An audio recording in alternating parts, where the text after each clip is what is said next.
This is Nightline, your tie line to the world, and this is Walter O'Keefe. Tonight, a visit to worlds strangely different from ours, the world of the future, the world of X-1.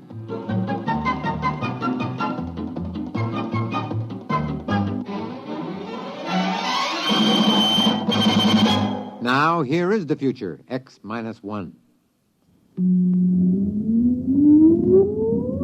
Countdown for blast-off. X-5, 4, 3, 2, X-1, fire.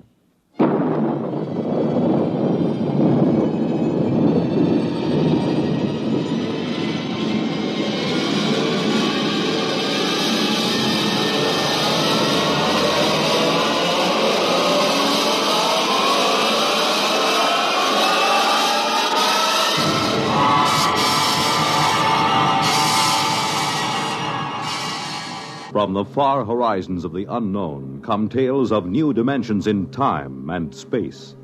These are stories of the future, adventures in which you'll live in a million, could be years, on 1,000 maybe worlds. The National Broadcasting Company, in cooperation with Galaxy Science Fiction Magazine, presents X minus one.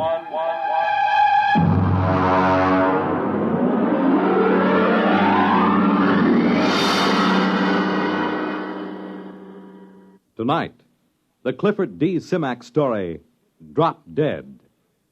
But first, hear this. Have you ever asked yourself what this country's most important natural resource is? I'm Dorothy Olson, NBC Bandstand singing schoolteacher. Our most important resource? Well, you might consider it our mineral deposits, or our tremendous sources of water power, or maybe our great forests. Well, these are all very important natural resources, but there's one resource that's more important than all these combined: our children. Don't neglect them or their educational facilities. Poor schools breed inadequate citizens for tomorrow. And another thing, keep your youngsters in tip-top shape so that they won't miss important school days. Dress them against the weather so they won't catch needless winter colds. Check their wardrobe as they go back to school this fall to be sure that they have plenty of the right kind of clothing. Remember, our children are this nation's most important natural resource. It's your job to protect their future as they go back to school this fall.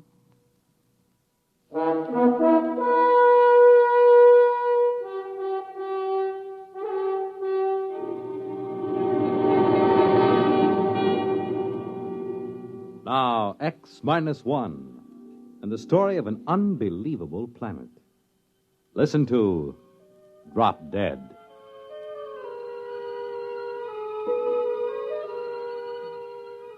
Exactly 1 hour and 20 minutes after we sent the survey ship out on its tail, the critters showed up.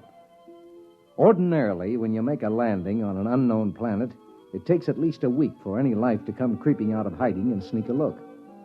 But there they were, the critters. They were almost cow-sized, but not as graceful as a cow. Their bodies were put together as if every blessed one of them had run full tilt into a wall. Their hides were splashed with large squares of pastel colors, the kind of color one never finds on any self-respecting animal. Violet, pink, orange, chartreuse. The overall effect was in a checkerboard, made by an old lady who did crazy quilts. Max Weber, our biologist, stood at the tail fin with me and stared. Look at that on their heads. Those antlers. Those are not antlers, my friend. Well, I was afraid to say it. It looks like vegetation. As if they were trying to hide behind a skimpy thicket. And what bothers me is the fruit and vegetables. That is, fruit and vegetables growing on their heads. Hey, watch it. One of them's broken away from the herd and coming over this way. Step back. Give me a clear shot in case it charges. Look, here it comes. What? How do you like that? It just dropped. Ted, that animal just walked up to us and dropped dead.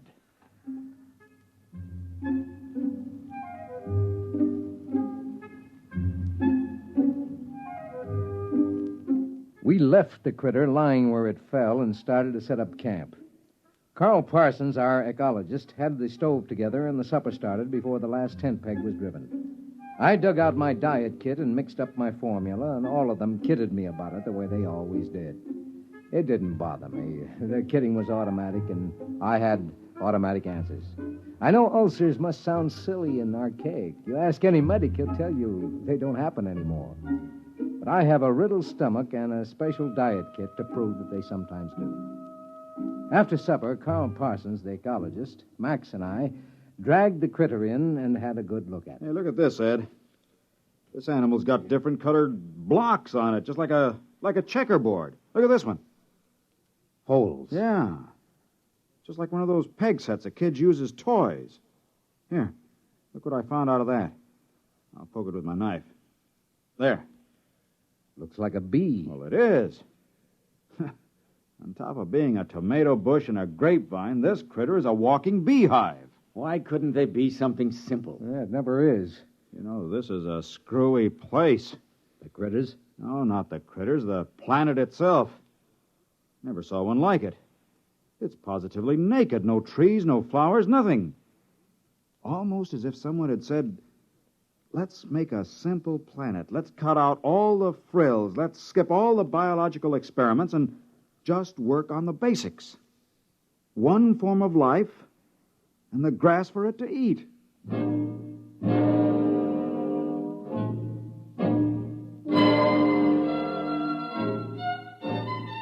We unshipped the experimental animals, the rats, the zartils from Centauri, and the pumpkins from Polaris.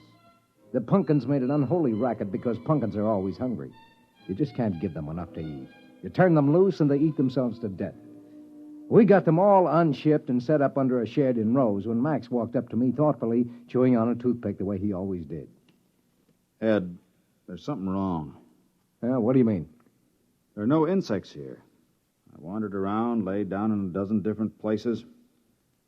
Stands to reason a man should find some insects if he looked all morning. It is natural. What about the bees? What bees? Well, the ones that were in the critter. Didn't you see any? No, I didn't get close to any critter herds. Birds? Not a one. Oh, I was wrong about the flowers. The grass is tiny flowers. For the bees to work on. Very neat, isn't it? I'm not so sure.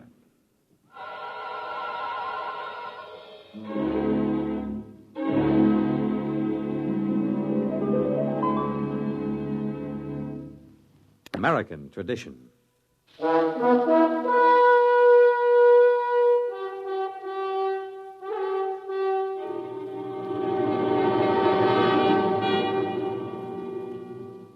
Now back to X-1 and the Clifford Simac story, Drop Dead.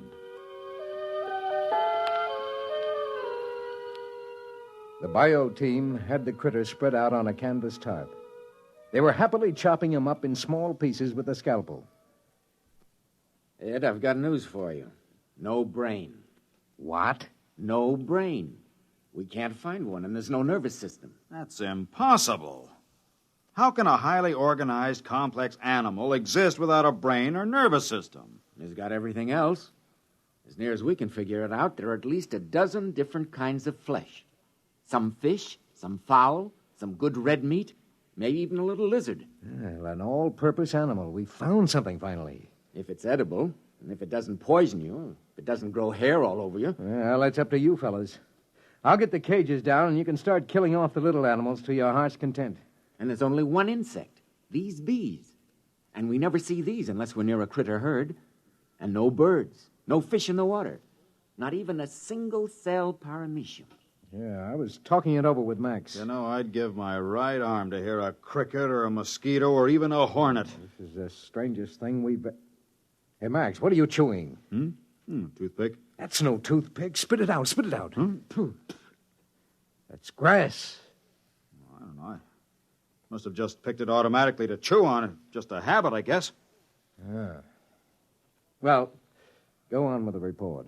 Well, it's a walking filet mignon. That animal is an all-purpose for sure. It lays eggs, gives milk, and has 6 different kinds of red meat. Makes honey, 2 kinds of fowl, 1 of fish, and a whole lot of others we can't identify. Then, of course, the bacteria. And what about the bacteria? The critters swarm with them. And all of them the same. You know, It normally takes 100 different kinds of bacteria to make the metabolism work. But here there's only one. It must do all the work of the 100 other species do. I wouldn't be surprised if that's the brains and the nervous system you couldn't find with your knife. The bacteria doubling in brass for both systems. The whole place balances. Nature's never static, never standing still. But here on this planet, it's standing still. Where's the competition? Where's the evolution? It's as if long ago all these life forms said, let's quit this feuding, let's get together, let's cooperate. Symbiosis. Well, we need another critter to work on. I'll bet you we get it.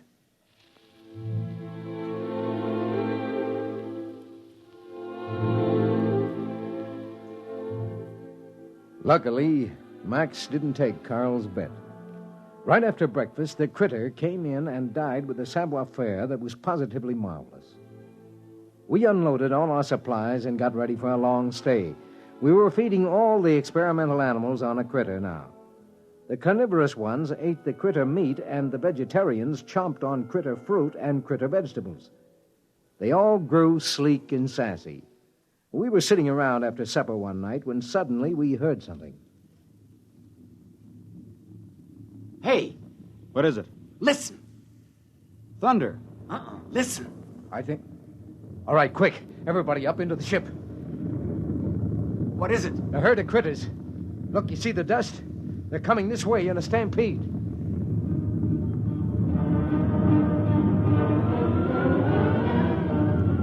We swarmed up the ladder and tumbled into the port. Below us, the stampeded critters went grinding through camp. There seemed to be millions of them. They came pouring past for almost an hour.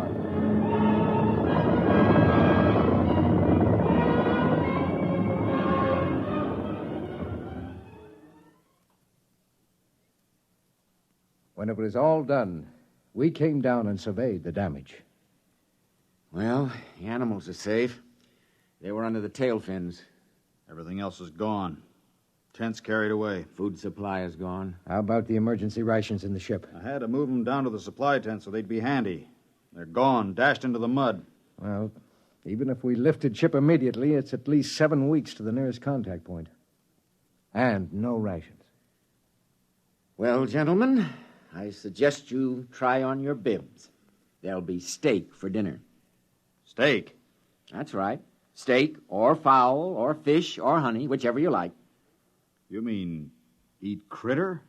You got any other ideas? Well, for one time. Ed, I wish I had your ulcers. You've got your diet kit in your pack, right? Yeah. Well, let's get a good fire going and throw on a chunk of critter.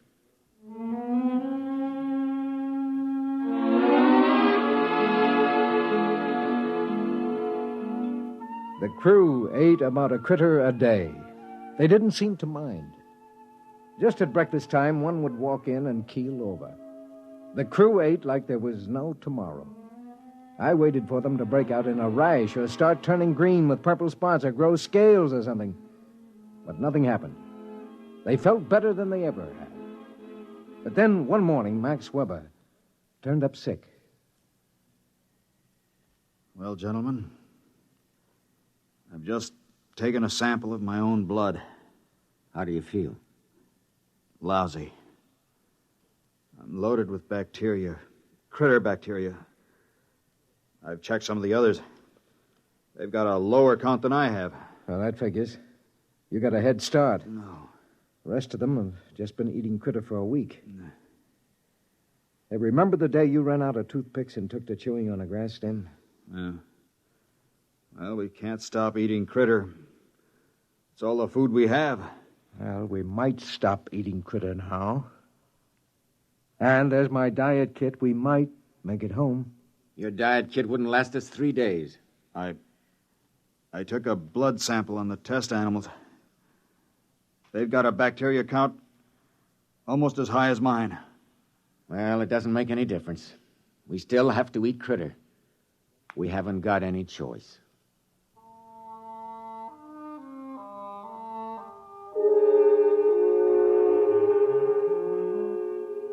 That night, Weber disappeared. We hunted him for 3 days. He couldn't have gone very far, but we didn't find him. We did find one queer thing, though. Hey, over here! Down in the gully! What is it? That white fungus, kind of a ball. It wasn't here last week.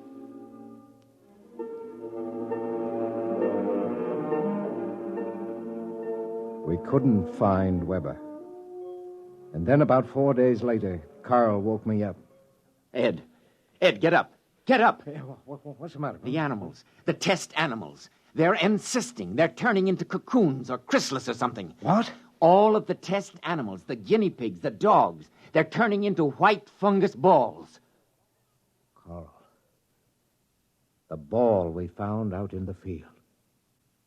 Weber. Max Weber. It's got to be.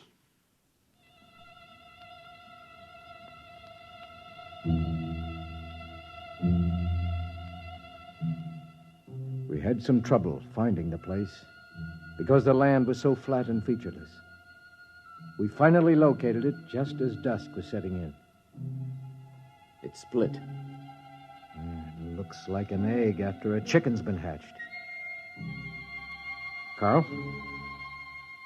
Well, what do you think? Look inside. There are 2 halves of that cocoon. Look at the marks. You can see what it is now. Ed, you're the only one who has a chance. I think you should leave right now. Get back to the center and tell them. You've got your diet kit. You can make it. No wonder there are just the critters here. Take 1 drink of water, chew a single grass stem, take 1 bite of critter. Do any one of those things and you turn into one of them. Listen, Ed, you take your diet kit and notes and get out of here. But I can't run out on you. Forget us. We're not human anymore. You must not stay. If you do, in a day or 2, a critter will come in and drop dead for you. And you'll go crazy all the way back home, wondering which one of us it was.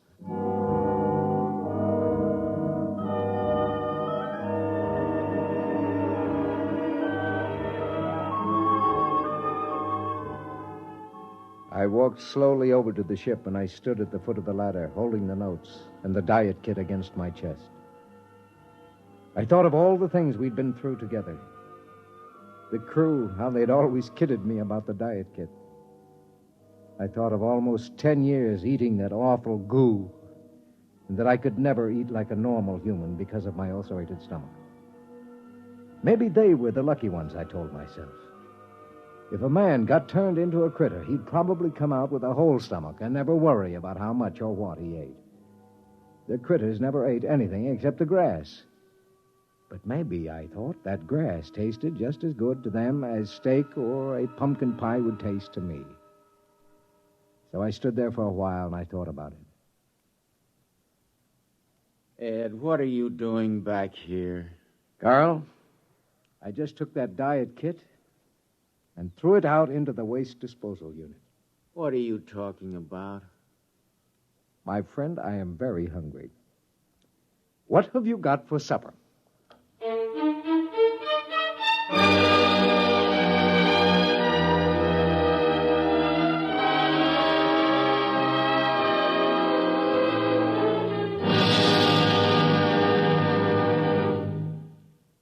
Fred Collins speaking. And I'll have another word for you about X-1 in a moment. Hi, this is Walter O'Keefe. You know, they say there's nothing new under the sun, and maybe that's true. But there is something new under the moon, and that's Nightline. In Nightline, we think we found the way to use the intimacy as well as the lightning-fast maneuverability of radio in an hour-and-a-half package of high-voltage, different entertainment. We found the way to make the airwaves your magic carpet to wherever big things are happening. Anywhere in the country, for that matter, anywhere in the world. Now, let's say that your favorite comedian is performing at a Las Vegas nightclub. He's packing them in, and you've really got to have connections to get a table. Well, Nightline is that connection, and your radio is your ringside table. More things than you'd believe are happening in the so-called still of the night, and Nightline is your line to exciting entertainment after dark. My feeling is Nightline marks a new era in nighttime entertainment, Tune us in every Tuesday, Wednesday, and Thursday, and you'll hear what I mean. You have just heard X-1, presented by the National Broadcasting Company in cooperation with Galaxy Science Fiction Magazine, which this month features Double Indemnity by Robert Sheckley. To commit the perfect crime, all Barthold needed was centuries in which to plan it and execute it, and an insurance policy with double indemnity. Galaxy Magazine on your newsstand today. Tonight, X-1 has brought you Drop Dead, a story written by Clifford D. Simak and adapted for radio by Ernest Kenoy. Featured in our cast were Lawson Zerby as Ed, Ralph Camargo as Max Weber, and Joseph Bell as Carl Parsons. Your announcer, Fred Collins. X-1 was directed by George Voutsas and is an NBC Radio Network production.